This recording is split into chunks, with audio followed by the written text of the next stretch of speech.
So we're going to look at building a funnel in a nutshell. So everything you know about building funnels at your fingertips. For those of you, most of you know who I am. My name is Natalia Nicholson, and I'm the founder and the CEO of Women in Digital Business. I've got a really colourful background. I'm not going to bang on about it. This is about you and making you better and your businesses better and making them successful. But just so you understand who I am, that I'm not just here pretending to be someone or here for my own gain. I've been consulting and coaching for decades. I'm a Google certified digital marketing coach. So I was a part of the Google Digital Garage, where we help businesses upskill themselves and really get their head round the digital age and really teaching them how to implement digital marketing. I run my own businesses. So I've got my own community, Women in Digital Business, and I'm also run an inspirational gift store where I sell candles. So I've been featured in numerous places. I've been around Google, the Unremarkable program, which is a Google initiative of really empowering underrepresented groups. I've trained and coached for Lloyd's banking group, again, small businesses, Godiva Chocolatier. I've gone in and consulted for them. BT Work Ready, teaching young people how to build apps, how to use digital technology. I've been around for a while. I started businesses, I've exited them. And as successful as it might sound, and I've done my time to say, okay, this is what makes me an authority for me to even run this training session that I feel is going to make a difference to you today. It wasn't always that way. I literally quit my job 17 years ago after gaining a marketing degree, working corporate for a few years. I got too big for my boots and decided I was going to be the next Amazon. I started a company called Passionate. So even these pictures, this is me on a trade visit to South Africa, telling the world and telling people that I'd quit my job, how well I was doing. And at this time, I was penniless. So I've made countless of costly mistakes. Okay, I founded from Passionate to this picture Star Reads, where I was working in schools and making, reading amongst underrepresented groups more accessible, bringing knowledge to underrepresented groups. But I struggled to get sales in. I didn't know how to build a sales funnel that converted. I didn't know how to develop marketing strategies, channels, sorry. I lacked strategy. So as much as I might say, this is what I've done today, trust me when I tell you I have gone through pain. And it's literally only 6 years ago that I really learned what a growth plan is. So I didn't just get here and boom, it was just great all the time. So just analyze where you are at this moment. That's one thing that I'm going to ask you to do. Really think about, where am I and where do I want to be? I want you to identify your half-built bridges that keep you stuck. What do I mean by that? So one of the things that really held me back was I had to really understand and master where I was. So if you've got a strategy, stick to that strategy. For every time that you come up with something new and then it doesn't give you the results that you want instantly, and then you look for something new, you're building a half-built bridge. And what happens is you're now building loads of half-built bridges. And you don't want to be in that place. Okay, so I want you to really identify the half-built bridges that are getting you stuck. I don't want you, 1 minute you're doing reels, you're in Instagram, then you're in TikTok, then you decide to be doing your own podcast, then you think, yep, YouTube's the way, and you're just swapping and changing. You're not doing anything consistently, so you just keep building up those half-built bridges, becoming more stuck. You really need to figure out how to optimize your marketing efforts. So you need to be able to score all your marketing efforts and understand, okay, which are the ones to use, which are the ones that are not working for me, are working for me, so you can optimize and tweak. If you're not tracking, you can't do that. You're just always making an assumption. And this digital world gives you the intelligence to be able to track. And you want to audit your assets, find out ways to make them work for you. You have to work with what you've got. There's a book that is a core book that everybody should read, by Jay Abraham, and it's Using What You've Got.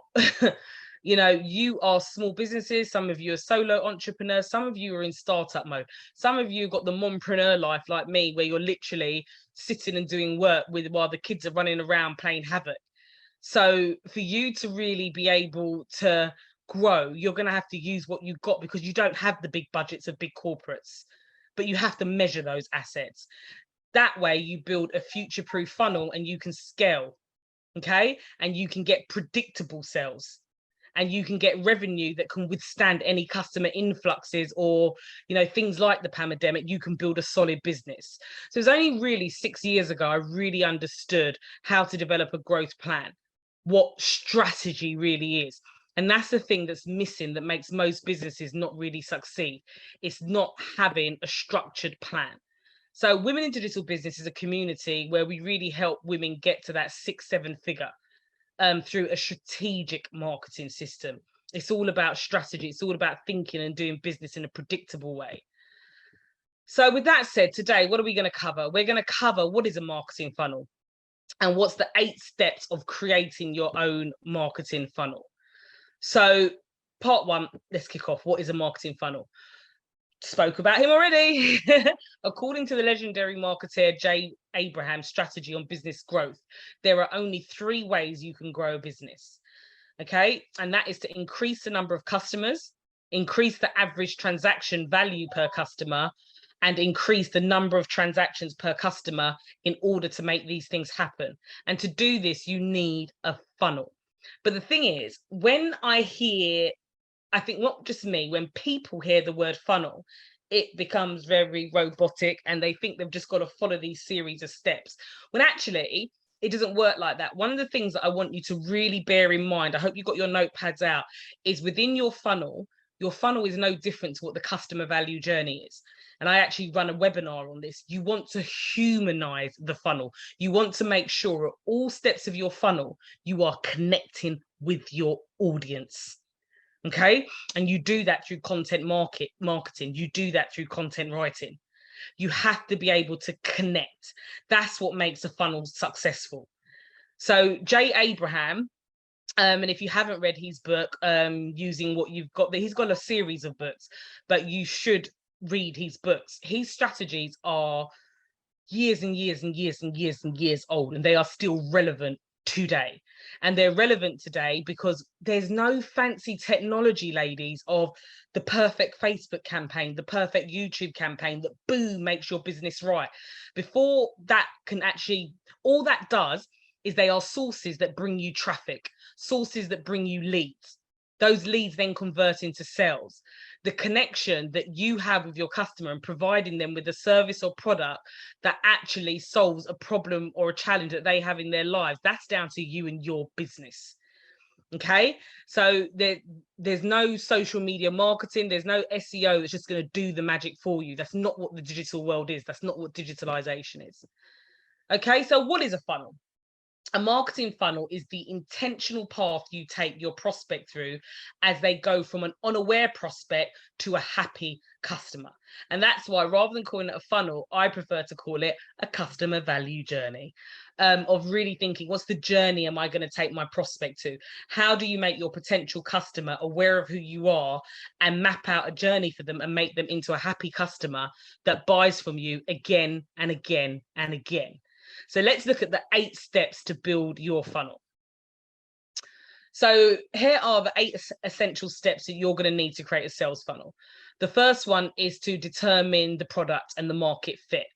Absolutely key. If these things are not done, you're going to build your business on weak foundations. So even if you have not done this in any great depth or strategically, please go back and do it, because it's going to make a huge difference to what comes after.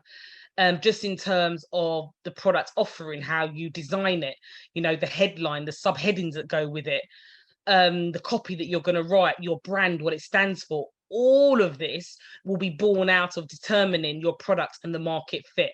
It's really important that you understand what your core offer is. Okay, there's quite a lot of fashion businesses on this call with us today. And with a fashion business, if you have an online boutique or you're selling a range of clothes, you've got a lot of lines, you've got a lot of products, you've got a lot of categories, but there's always a hero product. So that hero product could be t-shirts, it could be belts, it could be a line of wearing, whether it's casual clothing. Understand what your core offering is, so that way your audience understands in essence what you do, and determine, does that product or service fit to the marketplace?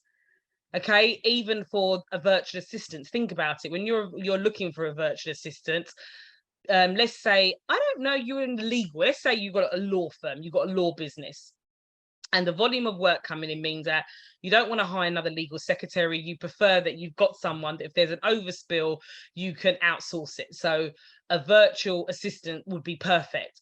But you don't want to know that your virtual assistant, for example, schedules social media, designs social media, can do bookkeeping, can do timekeeping, can write legal notes, because now it feels like, okay, that's so broad. How can you really specific? I want someone that's going to help me within law, for example. So even as a virtual assistant, when you're starting out, if it's you by yourself, you might niche in a particular area, so that way you're an authority. As you grow and you might hire in other virtual assistants, you might say you specialize in these particular areas, but you wouldn't have the same person doing all the speciality. But you might decide that your core product is for those that work in a particular sector or those that need a specific service. So always determine what your product is and what the market fit is.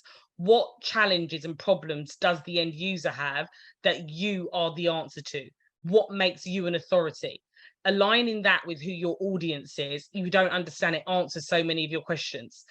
As a coach, the amount of times that I have come up with products or come up with information or membership sites and changed it because of I just didn't understand exactly what my product is. And you're always adding on. Us entrepreneurs have got this disease of having these brain scheming ideas and think, oh, I'm going to start this, oh, I'm going to start that, and we haven't even finished the core thing that we're doing. So just understand what you're offering to the marketplace, and does it fit in the market, and is it for your customer? Because otherwise you're going to start speaking different languages and the end user will not understand what you do. Choose a traffic source.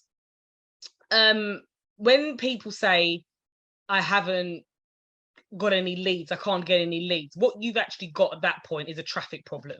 If you really want, you can buy leads. So leads are not a problem to get if you've got a budget, because sky's the limit. But you might not have a budget. It might be that your audience specifically hangs out in a particular place.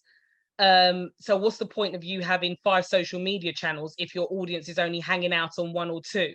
So this means various things for various businesses. So choose a traffic source. I always say no more than 3. That's my number. You don't want to be going anything more over than 3.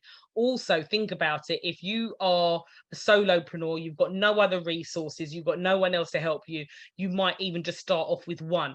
Do one thing and do it well and be consistent with it. Okay, so really think about your traffic source. Where are you going to get the leads in from? Are people looking for you? If they are, SEO is definitely the best way to go, because they're looking for you and understanding keywords. Looking at your competitors, what keywords do they do? Looking at your competitors to see what traffic sources are working for them. If you haven't got any idea of what traffic source you're going to use, make sure you're doing your competitor research to understand what is the rest of the marketplace doing. So after you've chosen your traffic source, you really want to offer a lead magnet. You want to offer something of amazing value where you get to collect your potential customers' details so you can keep communicating with them, because not every time you're selling is your prospect ready to buy. So a lead magnet is a great way of saying, hey, what's your number? Can I speak to you again? It's a great way of making sure that you're keeping a relationship alive, because often when someone knows or is aware of you, they're now thinking of buying from you if they're interested. They're probably checking out the competition. They're looking at trying to give themselves a reason to buy or a reason not to buy. So a lead magnet is a great way for you to get their details so you can keep that spark and that communication going. So a lead magnet is something like a book, a webinar, a white paper. It could be a free gift. It could be something physical that you send out. It could be so many different things. And sometimes this used to throw me off guard, because when you think of books, webinars, white papers, challenges, quite often it's the service business or the coaching and consultancy. So for the virtual assistant, those are the type, you might give out a time management tool on how to get the best out of managing a virtual assistant. Some might say, why would I do that? Because they might go with another virtual assistant agency. Because you're building trust. Remember what I said about human to human. Okay, you want to give something that's authentic, and think about it like the law of reciprocation. When you give something, people naturally give you something back. It's just the way how human nature works. So you need to think of, what can I offer as a lead magnet, something that's free, of great value, so you can get that email address or get that cell number. People are not going to hand out a cell number for any reason. It has to be something really big they're getting. So generally, usually it's an email address, which means now you can be doing email marketing to make sure you're keeping your connections alive. Because if you spent money on leads or you spent time on leads, you want to make sure you keep them and try to convert them, because otherwise it's a waste of time and money. The next thing you want to do is offer an entry point offer, something that is of low value, but it means your customer or prospective customer has to take their debit or credit card out of their pocket and trust you enough to put their details in. So at this point in the sales funnel, you really want them to try the product. Then you want to offer the core product of what you do and what you sell. So some of you might not have an entry point offer. This is something that you will add to your journey to make sure that your customer goes from one stage to the other, and you're not leaving money on the table by them not wanting to buy your core offer because they don't want to just jump into bed with you, excuse the pun, of just buying something. The entry point offer gives them a chance to almost try you out first, but you're still bringing in an income at that page. Then you really want to offer a profit maximizer. So this is your creme de la creme product that sits at the top, okay? The big one, the high ticket of what you do.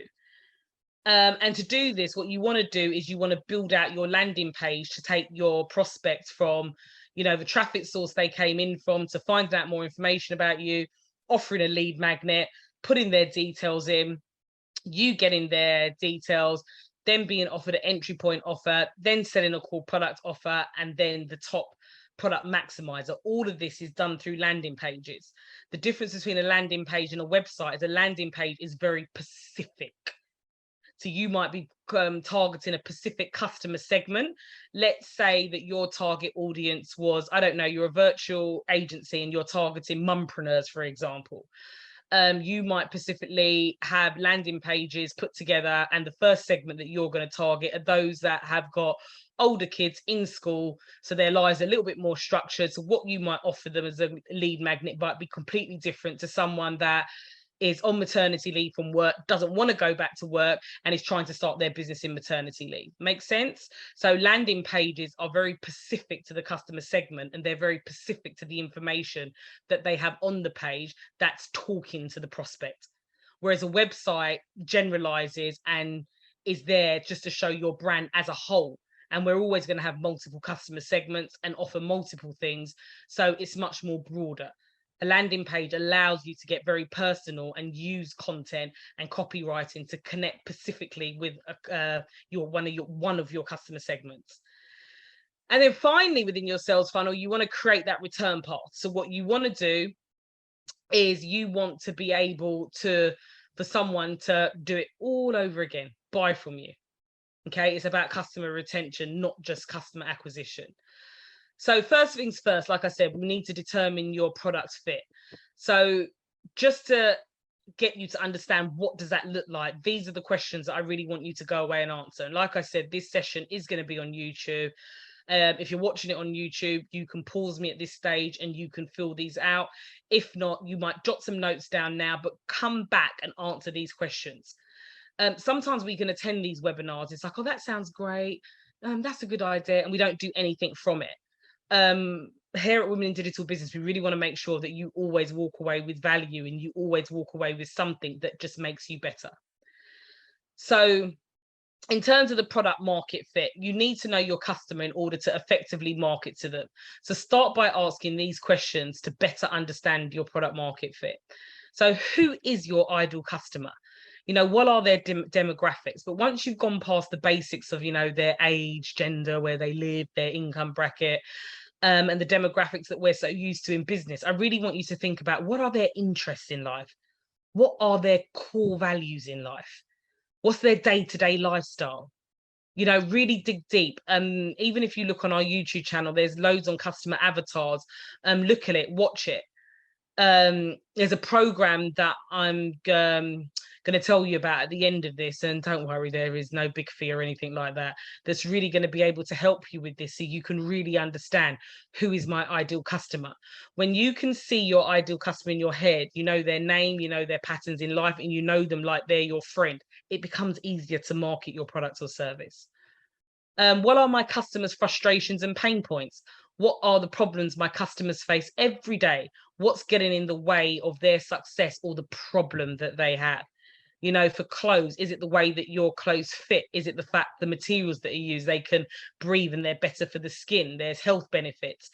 Is it the fact that, you know, they're sustainable and we're contributing to a society that, you know, we're helping to be greener, we're helping also where clothes come from, and making sure that people are not getting exploited. What are the challenges your customers face around what you sell in terms of your product or service? What is it that you do that is getting in the way of them wanting to get over the problem they have with what you do?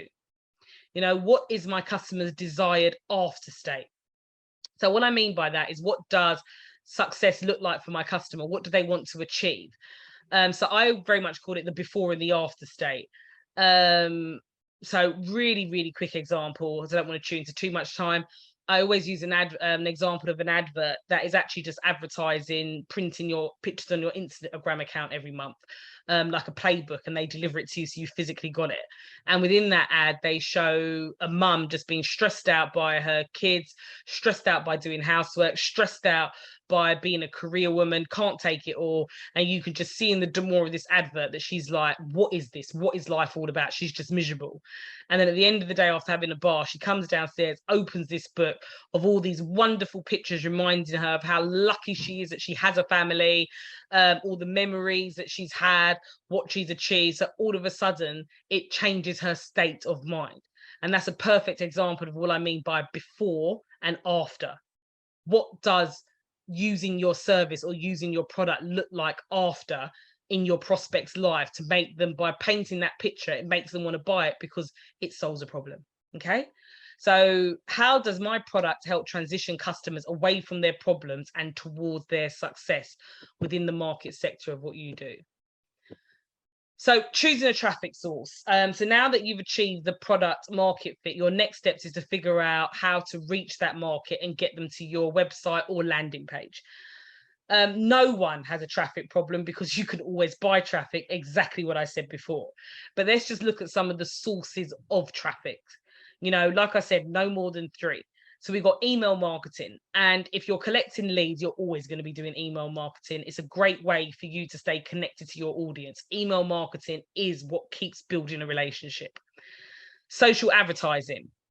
So will you advertise on social media channels like Facebook, Instagram? Facebook owns Instagram, as you know, LinkedIn, TikTok, you know, Twitter.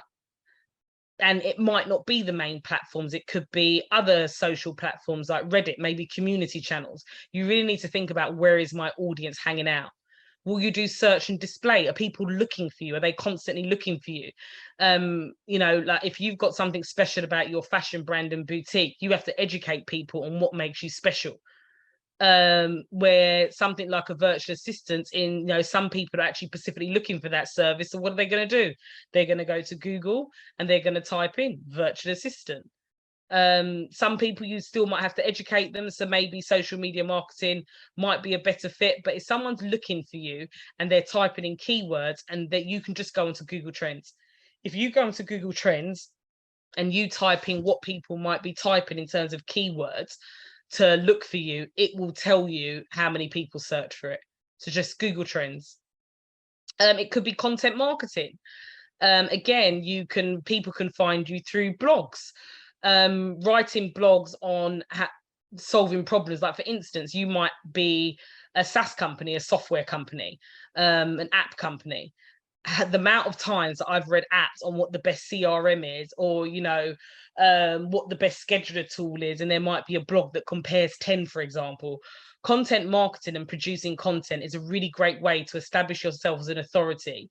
It's going to strengthen any search advertising and really put you at the top of the listing. So content marketing is a great way, just by churning out content, and that could be maybe churning out video content on YouTube. YouTube is a major contender when people are looking for information that comes up in the search engine. So by writing about anything to do with your customer, the marketplace, the product that you offer, anything like that is going to get you found on searches, on social media channels, just commenting. People are going to find you. And then you've got organic social media, which is really about, you know, how to use hashtags, posting, following people, they follow you back, going into Facebook groups, introducing yourself, establishing yourself as an authority on LinkedIn, writing content every day, commenting on other people's posts on all the different platforms. It's organic, it's not paid. So you would need to figure out a strategy organically on whatever social media channel that your prospect is hanging out on what strategy would I take? What hashtags am I going to use? What contents will I post? Who will I follow? What groups can I contribute to, go into? You know, it's organic. And then you have search engine optimization, which is going to be paid or organic, which is really making sure you come up in the search engines. So display and search advertising. Displays advertising is the banners that you see when you're searching on search engines. And search is when you're searching for something, your ad comes up. Search engine optimization is about you establishing yourself as an authority with the search engines to make sure you're always coming up on top organically. And obviously you can pay for that as well. So those are your main choices of traffic sources. There are tons of different places to find or buy traffic, but just keep these things in mind when choosing a traffic source. Choose a traffic source that is the best place to reach your customers. So chances are your customers play favorites. So do your research and see what platforms your customers are on the most. If they're hanging out on Instagram, well, that's where you should be. And please, I said it before previously, make sure you master one traffic source before you just start using multiple sources. Sorry, let's turn some light on here. I know it's getting a bit dark. So, you know, master one, and you don't want to do any more than 3. Buying traffic is really about getting people into your funnel. Jumping around from a bunch of different sources, it's going back to those half-built bridges, and it's just going to take longer to acquire any customers because you're constantly going back and starting from the beginning. So step 3, creating a lead magnet. So now that you've decided on the traffic source, it's time to start increasing the number of customers you have.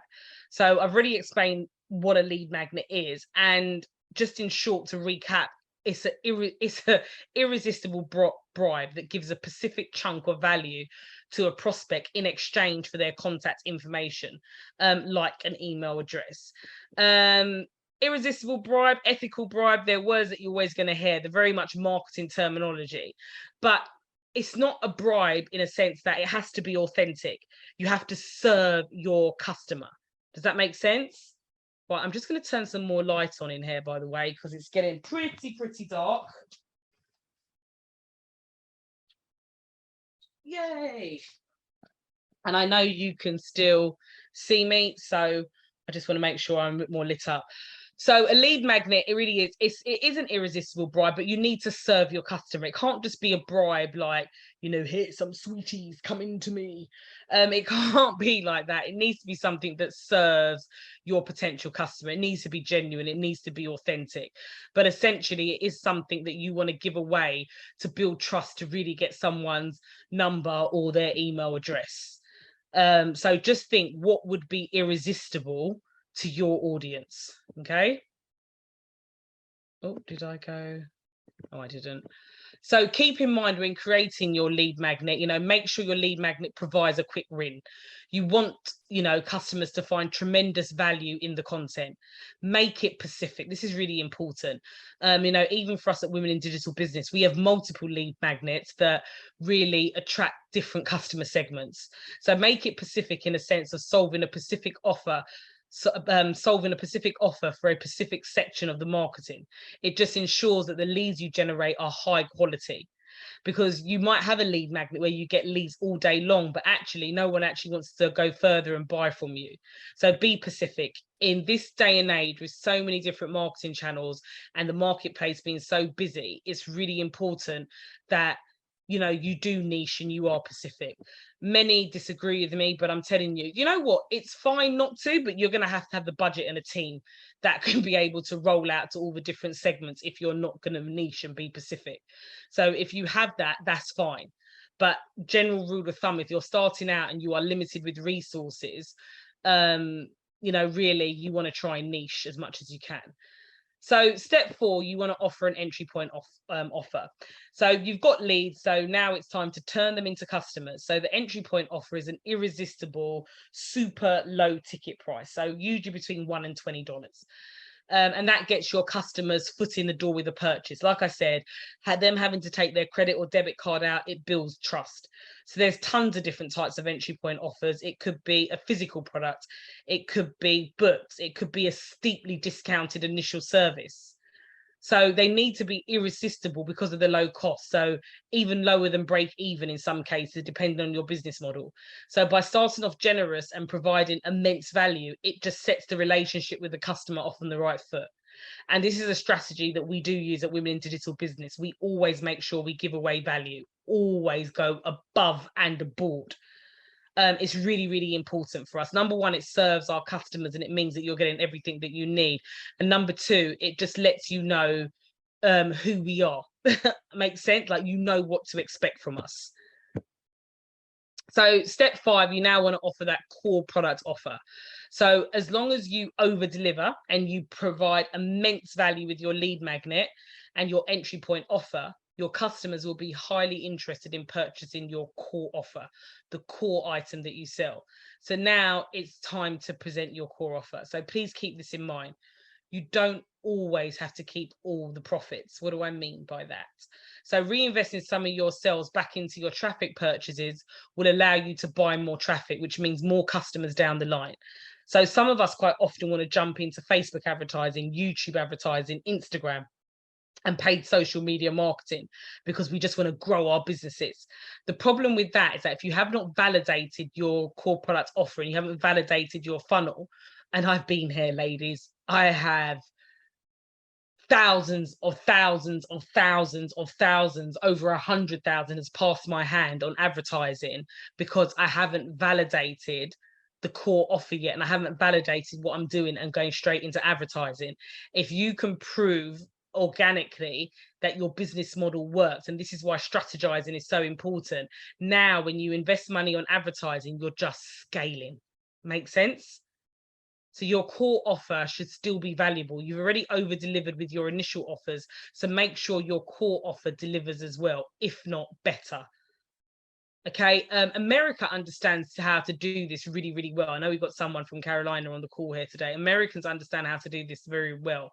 Us in the UK are a lot more guarded, or we feel like, why should I give that away for free? You're not giving away anything for free. You're asserting your value. Okay, and at any time, within your sales process, it can change for you if you want, but you're asserting your value. You're letting your customer know who you are and what you do well, because the marketplace is busy. How are you going to stand out above everybody else if you're not going to give someone a taster of how good you are? And also, you have to be good. You have to serve your customers. Authenticity is what's going to give you longevity in this game.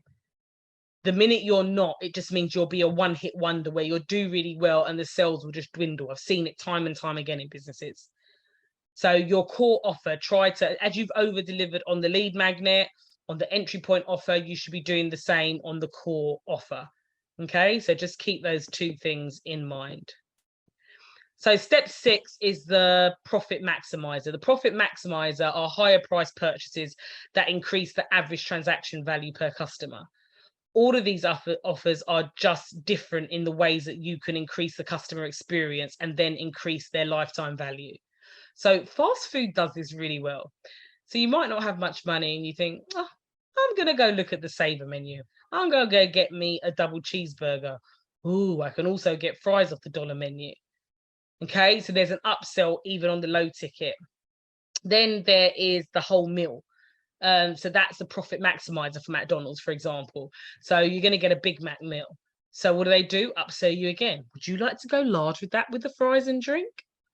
Okay, so when we look at upselling, cross-selling, and downselling, fast food actually does this really well. So I want you to think of your business as that type of version. What can you do to maximize profit? You don't want to leave money on the table. What can you do to upsell? If you can't upsell, what could you do to possibly cross-sell? How many of you are going into stores now? Like just the other day, I bought my toiletries, and the lady was literally like, "Do you want this for $1? Can I add this on? Can I do that?" No, thank you. But that's how they increase sales. And being extra friendly, that's what makes me want to come back to the store, which means they're repeating the frequency that I might return. When it comes to profit maximizing, always remember these three things. How can you increase your customers?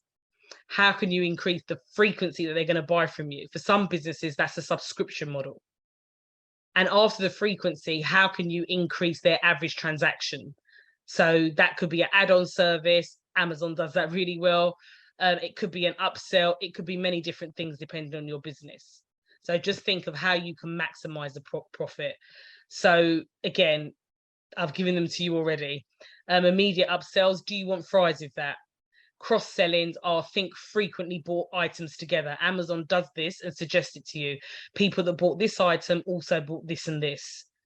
And premium subscriptions, people will pay extra perks or early access. I do this with Audible, for example.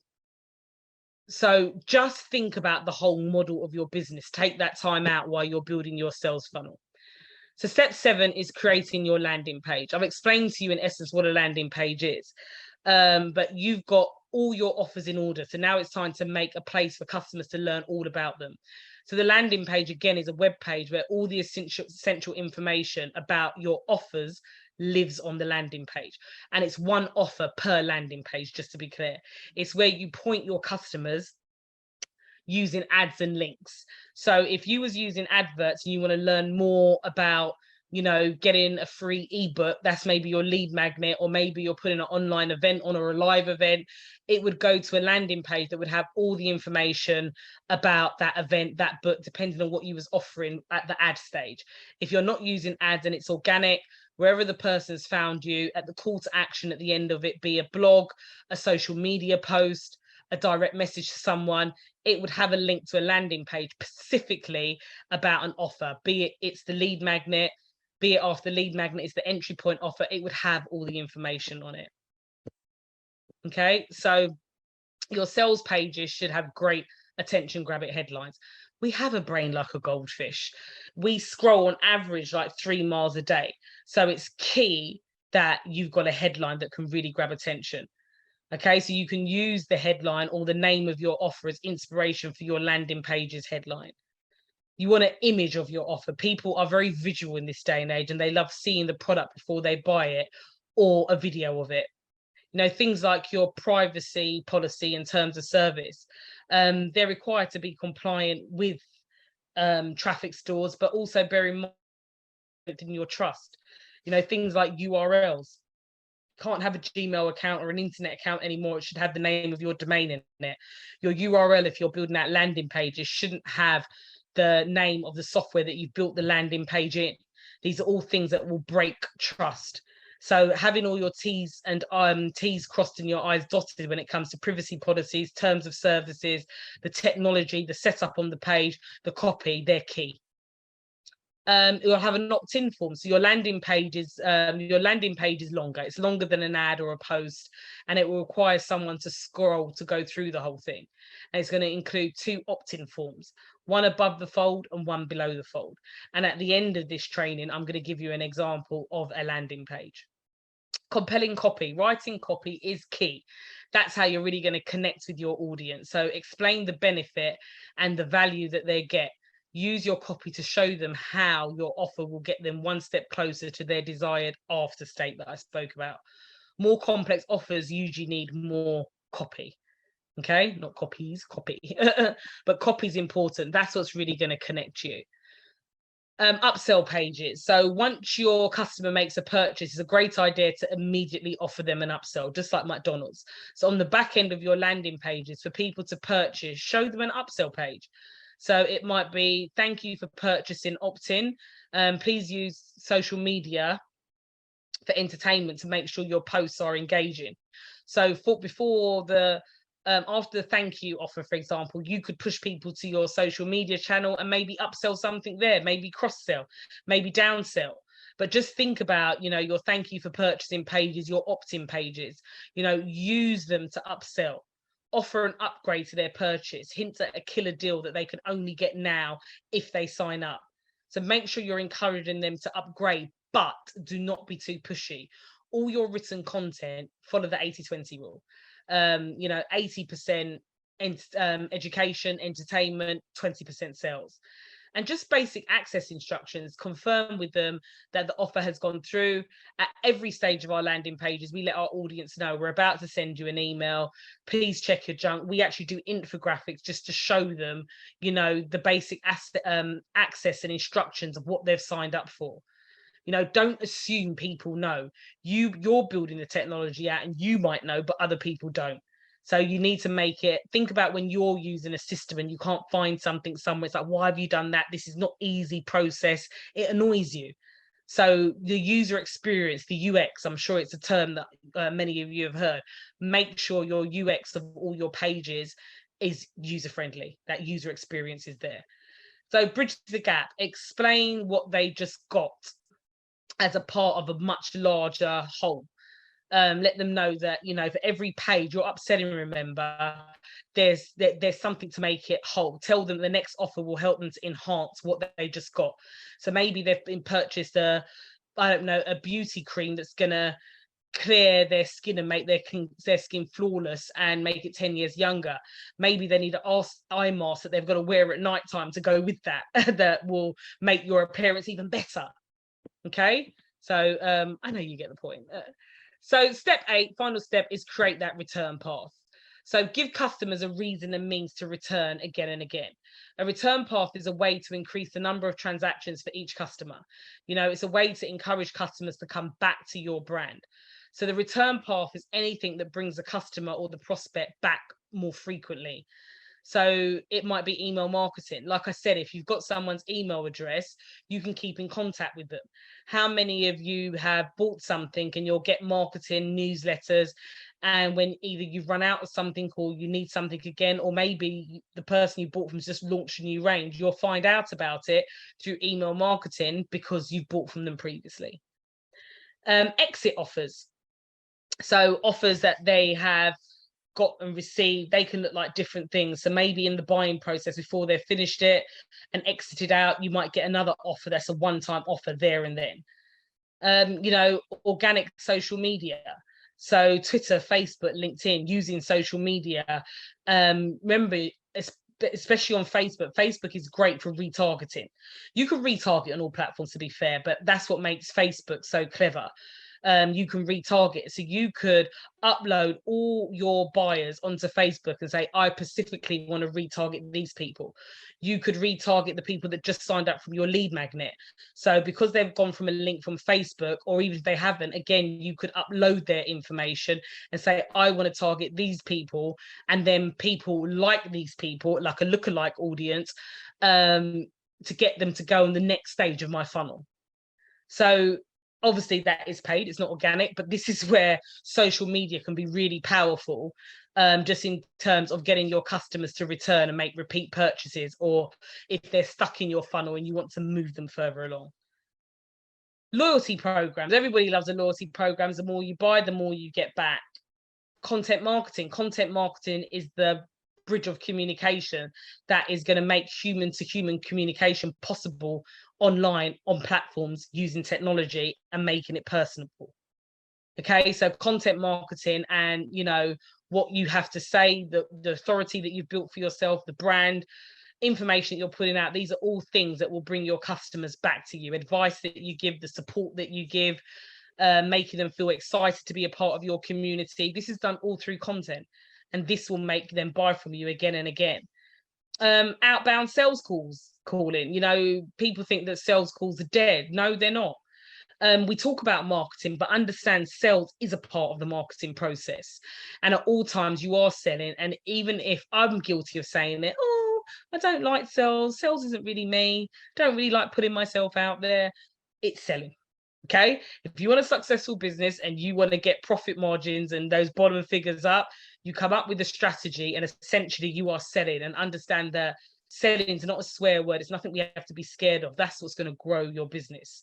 So there's nothing wrong with good old cold calling and getting back to communication, because the more you can communicate is actually the more profit you're going to bring in. To this day, you will always close more live face to face with someone than you would online.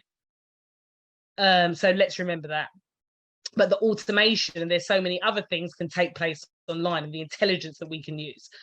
Digitalization isn't just to forget traditional strategies. You're always going to have to sell. And I think just speaking to people, you're going to have a much higher conversion than just doing it all through videos and copywriting.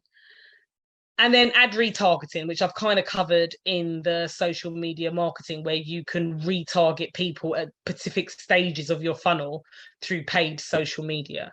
So the return path and, you know, customer retention is really, really key. So it's not just customer acquisition.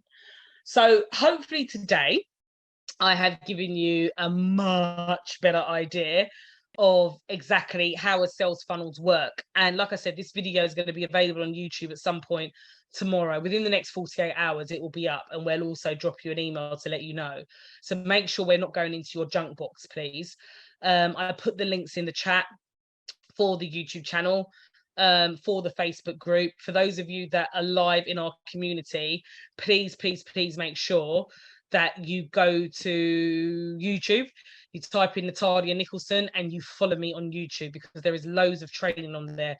This session will be posted on there, and all past sessions are also on there. So make sure you go and check it out. There's a wealth of information.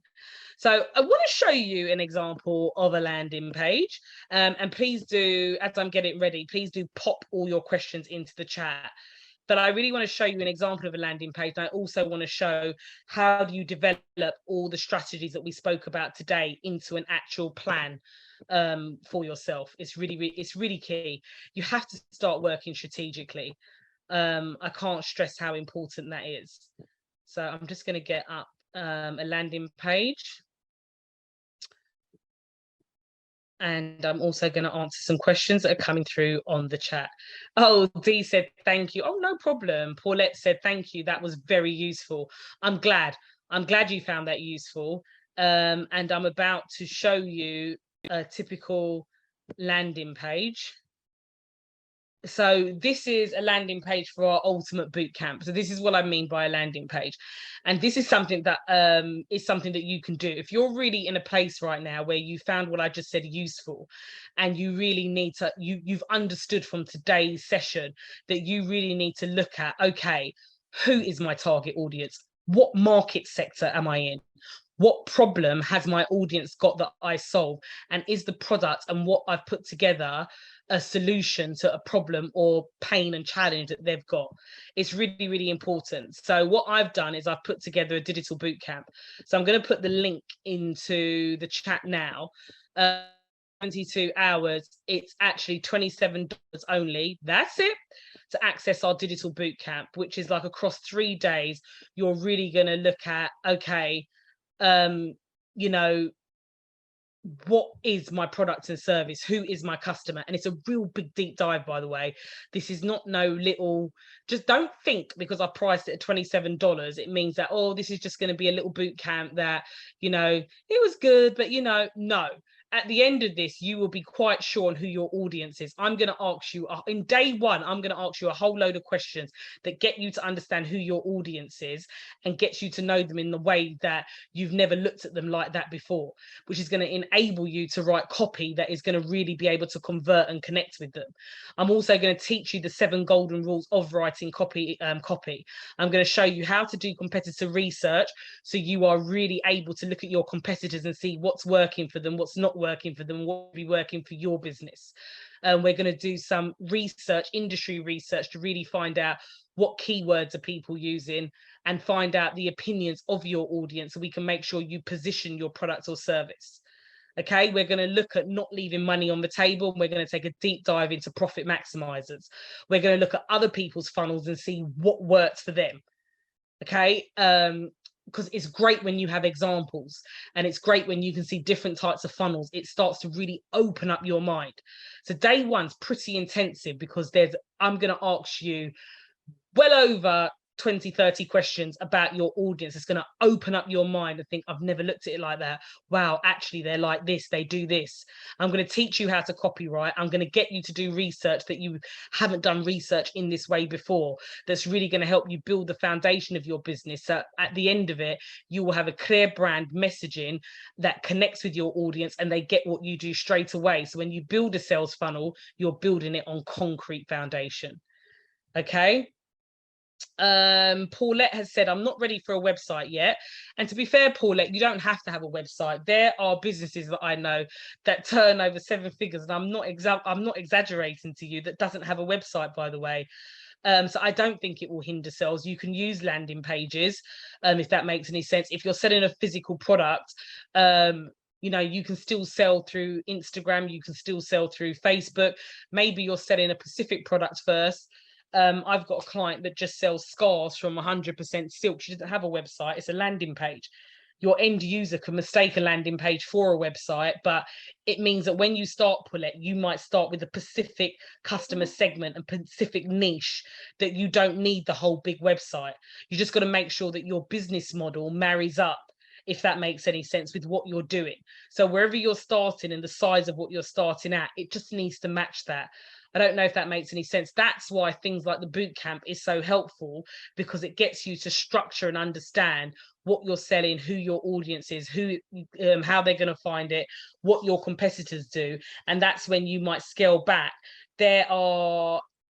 Think about American companies that might sell, I don't know, diet pills.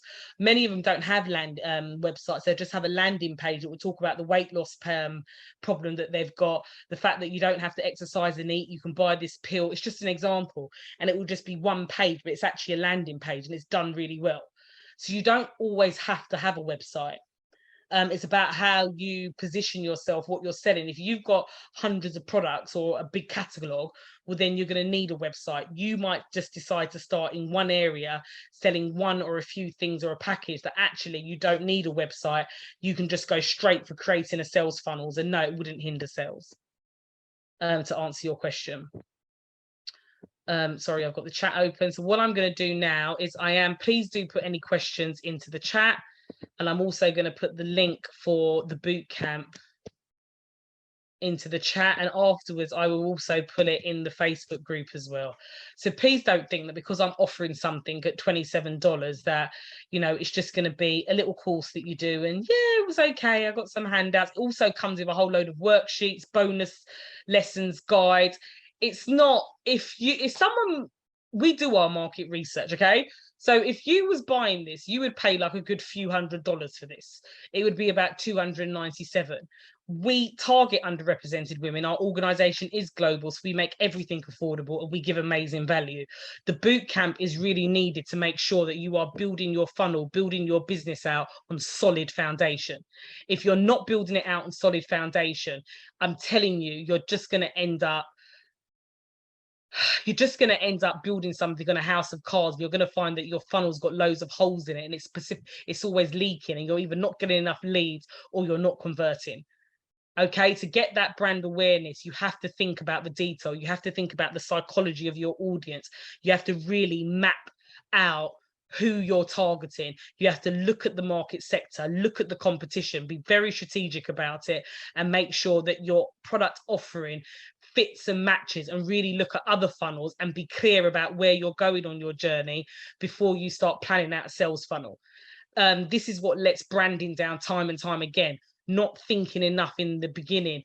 Who is my audience? Who am I serving? Why would they want to buy from me?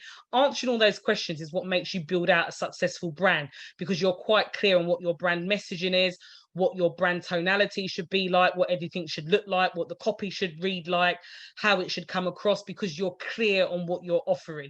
You're also knowledgeable about your marketplace and market sector.